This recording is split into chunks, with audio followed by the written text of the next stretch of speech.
we are, round top. True. Are we having a good time? Yes. That was the best ensemble I've had all morning. Yeah. Totally unrehearsed. Maybe that's the problem. We rehearsed too much. rehearse too much. That's one of the hidden secrets, actually. We don't have enough cameras stuck in our faces. That's what we need. Yes. When the pressure is really on. Well, all right. So, what do we think about today's rehearsal? It got off to a very slow start, but that could have been something to do with 9:30 a.m. And maybe 1:30 in the morning, also. Yeah, yeah. But no, I think they have been bombarded with a million details, as you say, and the challenge now, I think, is just to let them relax enough to play their best without losing the wood through the trees. well, watching it, there is no doubt that the idea that this is not just a random performance. This is not just a play-through performance. That there's been not only specific details that you've told them, but they also have had to play without you a lot of the rehearsals, just without a conductor. And I think that the as we say, the famous antennae are at their fiercest and most turned on, which for young people is actually pretty formidable. Yeah. Well, I have to say that I've been watching orchestra rehearsals here for 12 summers, 11 summers, and I have never, first of all, never seen an orchestra so challenged by new things that they're asked to do, part of which is the incredible richness of detail, but really entering another language and getting to the inside of it. That, and then I have never seen an orchestra here so. Now lift your arm up, lift your arm. Yes. Now do it slow down. Good. And as you play it, can you get a little longer as you get a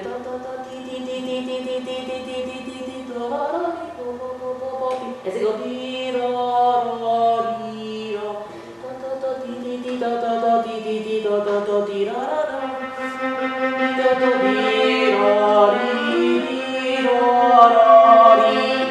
don't push them, okay? Don't push them, that's the idea. So you become a study in détaché spiccato. You can do many varieties of it as you lead with the harmonic line of the phrase. So Michael, what has changed or not changed in the 12 years we've been coming to Round Top? Well, what's not changed is that it's wonderful. Many things have changed. Of course, it's grown, and the whole physical plant has so changed. My first time here was 1977 or 78, and there was nothing on the grounds except Clayton House and about 2/3 of the service building. And there was sort of a soup kitchen at the end of the service building that provided very primitive food compared to the unbelievable luxury in that department that we enjoy 3 times daily now. And the nearest swimming pool was in LaGrange and all of that. But of course the scope of what is done here has changed. Very obviously, there are more students, there's a full orchestra, and I think one of the things that's grown here, which also is one of the reasons I've just so much loved coming here, is that it's just room to explore, room to experiment, room to think of zany things to do, or even non-zany but unusual things to do. And a lot of the students here have said to me that one of the things they love about the place is that it leaves so much room for the unexpected. Okay. And you? And me. Okay. I think the one important thing for me that has not changed in the 12 years is that there is incredible access to teaching and mentoring.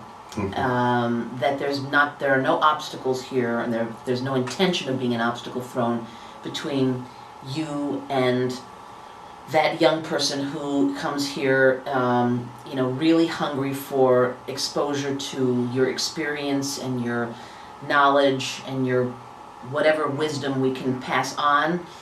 And there's the important meeting place, which I think is the dining room, which I think many of the most important conversations go on, and the ones that I think many of the students remember the most, in a sense, because we're very intimate, one-on-one, and when it comes time to making music or having musical interaction, whether it's in chamber music together, where we're playing side by side, or in sectionals, or in a conductorless orchestra situation that I've done here many times, those students come into the rehearsal and they really feel that they can trust what you have to say and what you're all about, because they've seen more sides of you. And I think in a conservatory you just don't see that much of your teachers, and I know I didn't. And you don't see it at other summer festivals either. Also. I've hung around a few of those. It's so much more than teaching music, and this sounds pompous, but everybody who is here and who knows us know that we say this in quotation marks, but it's teaching life as well as teaching music. And the orchestra program obviously is very important to me as a member of a professional orchestra. How it's developed in the course of each week is very intense compared to what most, I would say all students get when they're in their conservatory months leading up to the summer. Why? Because first of all, they're putting on a program in 1 week, which they do not do when they're in the conservatory. They have maybe 3 months or 2.5 months that they prepare for a given program. Whereas here in the 6 weeks, they will play 6 different programs of music. This, of course, is extremely accurate to a model of any professional orchestra player's life.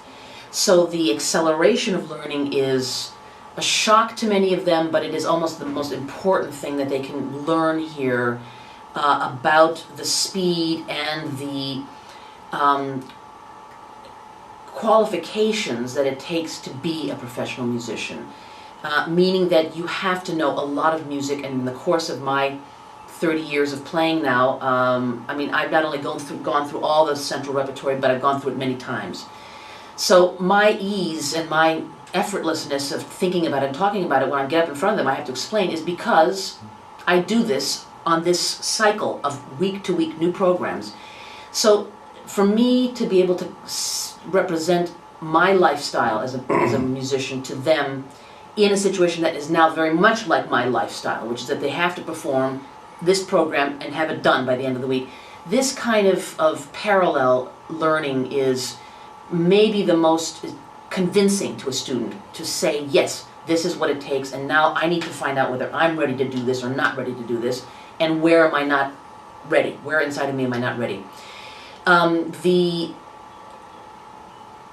sectionals that take place between Monday and Wednesday are also something I think very important to the success of this orchestral program, because it means that the fine-tuning of the individual parts before they go into the whole is like the kind of intense practicing that I would do on my own. So it gives them a chance to see that by practicing individually that part, they then go into the whole orchestral setting, and that part is suddenly ready, much more focused, much more integrated. They know what to think about, and so they get all these layers of information before they can go in and try to comprehend the whole piece. So the intensity of the program, the acceleration of learning, all of that in the 6 weeks is probably the closest example that they can get, and I think it's probably maybe even more of a deepening and learning experience for them than almost any other festival that I know. So for orchestral training, I think it's really at the top of what we offer in this country. The repertory over the years that I've been here has been, in a way, sort of very deliciously a mixture of the central repertory and the real fringe repertory that makes my professional life much more exciting, because to me to play only the central repertory is not enough. One has to do that, but it's really essential to know the works of Hindemith and you know, Roussel that we've done here, and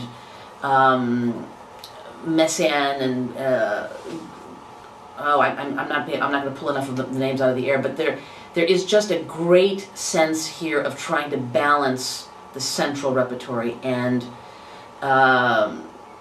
eccentric pieces. And I have to say, maybe one of the most wonderful experiences we've had here was the production of the Pelléas Amenazon that we did last summer, because it was not only a piece that they will rarely come across professionally. I've never played it in my whole entire life as a musician, so for me that was a remarkable experience. But to train it in the way in which I mentioned earlier also means that I learned it very well, and the students who played it will never forget that process of putting it together with the singers and with the dramatic story as it unfolded, so that they understood exactly how everything worked together. You know, you're training musicians to be not only capable professionally to go in there through their lives, but also to love the process here. And that's kind of the most important thing that we can do for the long-range health of music.